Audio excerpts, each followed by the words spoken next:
สาวเชียงคานหน้าออกพรรษาเขาพร้อมหน้าสนุกสนานหมู่เจ้าแข่งเรือกันเสียงร้องล้านก้องริมโขงคอยคนพลัดถิ่นพบอยู่พินริมอนงเรือลำน้อยน้อยเจ้าก็ลอยลอยสู่ริมโขงยามค่ำยำแลงลงหากเชื่อมโยงทำกลางเดือนง่ายโอ้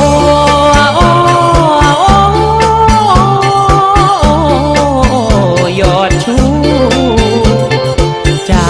กระซิบข้างหูว่าอย่าหลอกตัวคอยเด้ออาร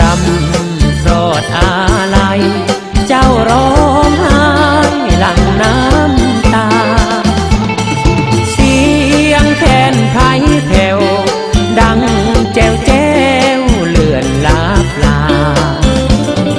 อายจำจากน้องเนื้อทองเจ้าอย่าโศ